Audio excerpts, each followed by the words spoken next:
좌파 매체들이 갑자기 이재명 정권 비리 캐기 경쟁을 벌이는 듯한 모습을 보이고 있습니다. 왜 그럴까요?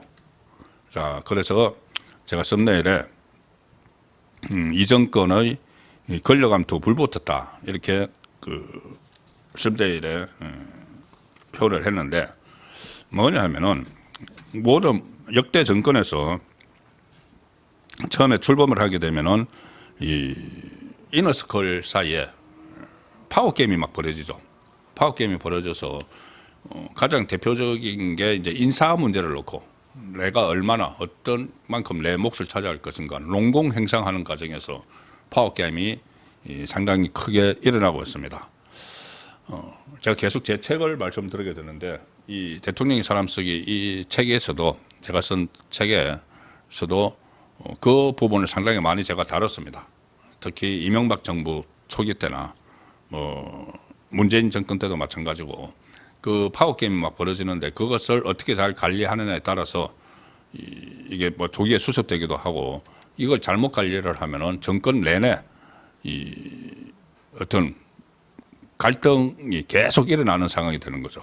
그런데 지금 그래도 아무리 파워게임이 일어나도 권력 내부 그 암투가 일어나도 초반에는 안 합니다. 이렇게 극초반에는 안 합니다. 물론 초반에 일어나긴 나는데 그래도 어느 정도 체제를 뭐 갖추고 나서 뭐 이렇게 일어나는데 지금은 이 인수위 없이 출범을 하기도 했지만은 이재명 집권 이제 일주일 됐는데 일주일 사이에 여러 가지 이 어떤 권력 깜투가 벌어지는 모습이 좀 감지가 되고 있습니다. 가령 지금 그 인사가 이루어졌는데 그 인사 중에서 오광수 민정수석이 그 어떤 뭐 차명 재산 문제로 논란이 일어나고 있죠. 그리고 또 한 사람 이성락 국가안보실장은 이 수십억짜리 땅 건물 아파트 상가를 보유를 하고 있고 그것이 이 부동산 투기 의혹 그걸 받고 있습니다. 20년 이상 부동산으로 불로소득을 올렸다. 이런 의혹이 제기가 됐고 또 민주당도 원내대표 경선을 하는데 서영교 후보와 지금 대결을 벌이는 김병기 그 국정원 출신 김병기 의원에 대해서는 아들을 국정원에 뭐 취업 청탁을 하는 그거 이제 녹취 파일까지 막 나왔죠.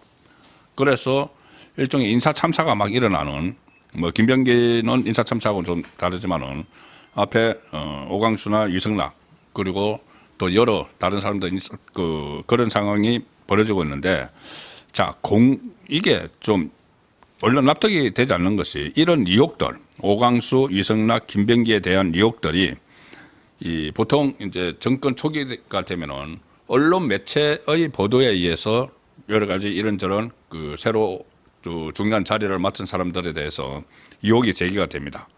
그런데 그 언론 매체가 주로 우파 정권이면은 좌파 매체, 좌파 정권이면은 우파 매체에서 의혹을 제기를 하죠. 자 그런데 지금 이상한 상황 중에 하나가 오광수 민정수석 오광수에 대해서 이 차명 부동산 문제를 제기한 것은 경향신문입니다. 경향신문이 계속 이것을 줄기차게 파고 있습니다. 오광수를 파고 있습니다. 경향신문. 대표적인 좌파 매체죠. 좌파 매체. 친 이재명 정향이 매체. 그리고 위성락 국가안보실장의 이 부동산 투기 의혹을 또 계속 파고 있는 것은 어디냐? 뉴스타파. 극좌 매체죠. 뉴스타파. 그때 뭐 윤석열 전 대통령 그때 2021년 대선 때 막 커피 보도 대선 사흘 전에 커피 보도를 한 그리고 또 최근에는 또 이번 대선 직전에는 무슨 뭐 그 김문수 후보 쪽에서 댓글 조작하고 뭐 연관이 있다 이렇게 그 뉴스를 이런 가짜 뉴스 같은 것을 막 퍼뜨리는 극자 매체 뉴스타파가 위성락의 이 부동산 투기 의혹을 막 집중적으로 파헤치고 있습니다. 또 하나 김병기 원내대표 후보의 그 아들 국정원 취업 청탁 그 녹취까지 막 나온 거 이것은 MBC가 파고 있습니다. MBC가 파고들고 있습니다. 좀 이상하지 않습니까? 지금 이 좌파 집권을 해서 좌파 인물들이 막 가 있는데 이 좌파 매체가 지금 일주일도 안 된 일주일 그 사이에 막 이런저런 의혹들을 막 붙들이고 있죠. 그러니까 결국은 이재명 정권의 비리를 캐는 경쟁 비슷하게 막 벌어지고 있습니다. 이거 무엇을 의미를 할까요? 제보죠, 제보. 이 갑자기 뭐 오광수, 이성락, 김병기 이런 문제들에 대해서 이 언론이 그전부터 막 누르고 있던 것도 아니고 임명될지 안 될지도 모르는데 딱 갑자기 임명이 되거나 지명이 되거나 하니까 또는 이제 원내대표 출마를 한다고 하니까는 그 안에 좌파 안에 다른 쪽에서 그러니까 권력 암투를 벌이는 쪽에서 이너서클의 파워 게임이 벌어지고 있는 거죠.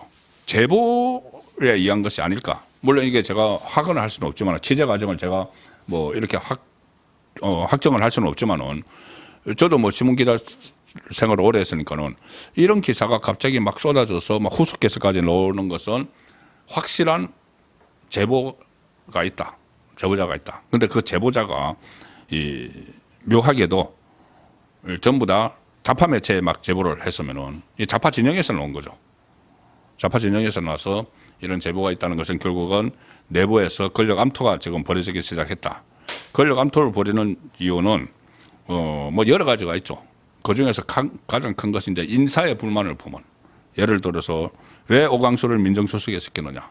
오광수 민정수석은 그 안에서도 처음부터 이 반발이 있었죠. 뭐 서영교를 비롯해서 일부가 이것은 이 특수통 검사 출신이고 윤석열 전 대통령과도 뭐 같이 근무를 한 같은 쪽의 그 특수통 검사라서 좀 곤란하다. 뭐 이런 그 말을 했었죠. 그러니까는 이 오광수에 대한 반대 세력이 좌파 진영 안에 있다는 겁니다. 그런데 이재명이 본인의 연수원 동기고 또 뭔가 이 시킬 일이 있으니까는 지금 검찰을 완전히 없애버리려고 하고 있죠. 잠시 후에 제가 설명을 드릴 텐데 검찰을 완전히 없애버리려면은 그전에 조국이 민정수석을 해서 검찰을 어떻게 손보려고 했는데 조국은 검찰 조직을 모르니까는 할 수가 없었죠. 할 수가 없었는데 오광수는 검찰의 특수통 검사 출신이니까 그 조직을 아니까는 아마 검찰을 해체시키는 그 역할을 오광수에게 맡기기 위해서 오광수를 자기 동기고 이재명의 동기고 하니까는 민정수석 자리에 앉혔을 겁니다.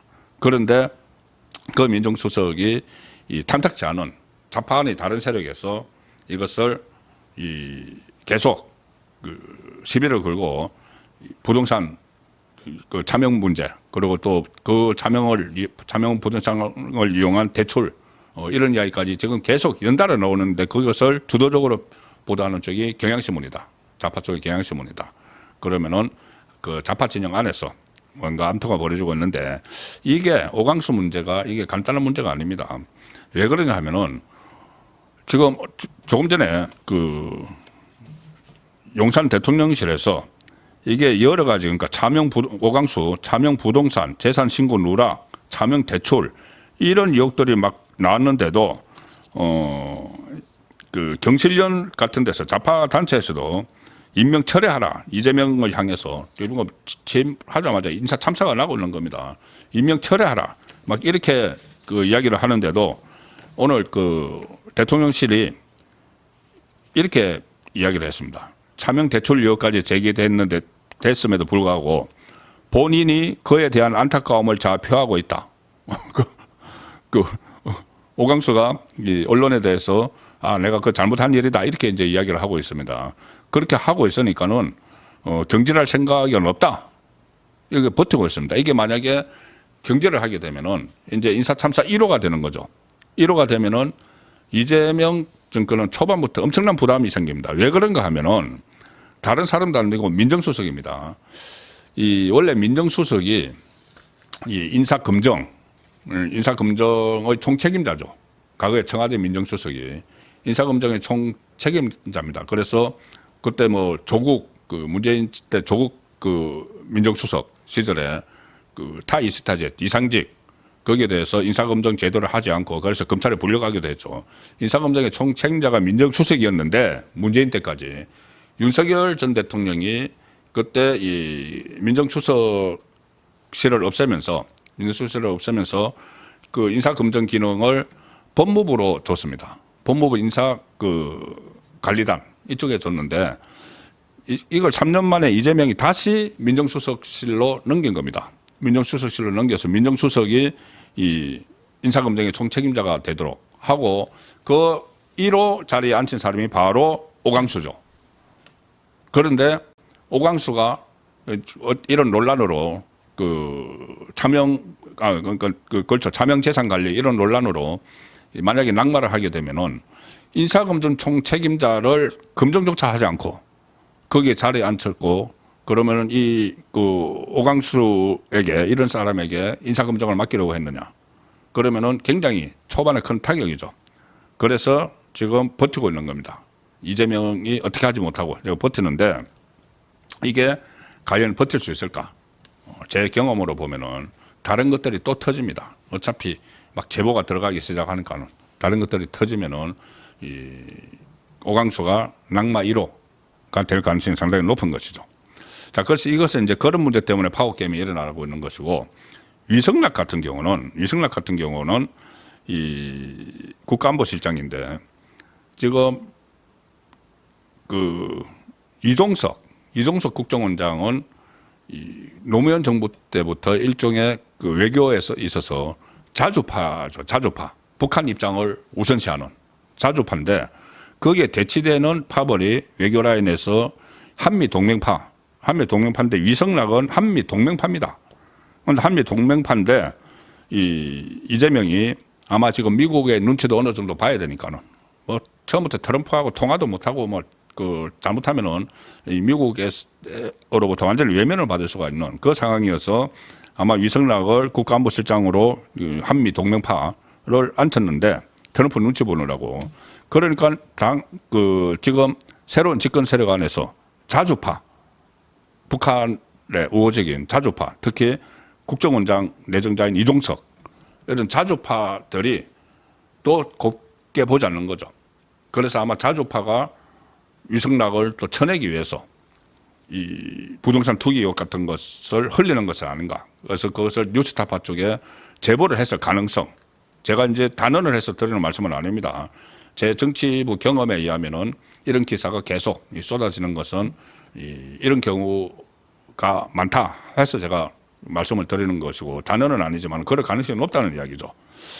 자, 그래서 이게 아마 한미동맹파하고 자주파가 초반부터 이렇게 부딪히고 있다. 그런 해석이 가능하고 김병기는 국정원 출신이죠. 국정원 출신인데 아들을 또 국정원에 고졸에다가 지금 녹취록까지 나오고 나중에 신원조회에서 안 됐는데 거기에 대해서 김병기의 부인이 그때 국정원 기조실장에게 막 전화로 해서 항의를 하는 그런 녹취록까지가 다 나옵니다. 이건 또 MBC에서 나오죠. 그런데 김병기가 해명을 한 여기에 대해서 뭐라고 하느냐면은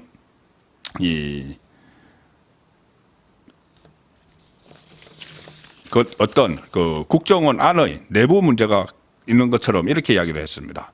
자기 아들이 2014년도 신원조사에서도 합격을 했었으나 김병기가 하는 이야기입니다. 김병기를 정오한 일단의 세력들이 작당을 해서 신원조사 합격을 번복하고 탈락시킨 사실을 알았다.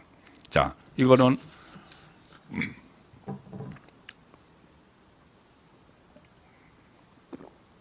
좌파가 집권하자마자 국정원 안에서 일종의 또 파워게임이 권력암투가 벌어지고 있을 수 있다는 것을 읽을 수 있게 하는 그 대목이죠. 이것도 좌파 매체 MBC가 보도를 했습니다. 그래서 권력암투가 이미 초단기간에 벌어지고 있는 그런 낌새를 찾을 수 있는 그런 지금 제기된 의혹 그리고 그 제기된 이 의혹을 제기한 매체의 특성 이런 것을 보면은 살펴볼 수가 있는 겁니다.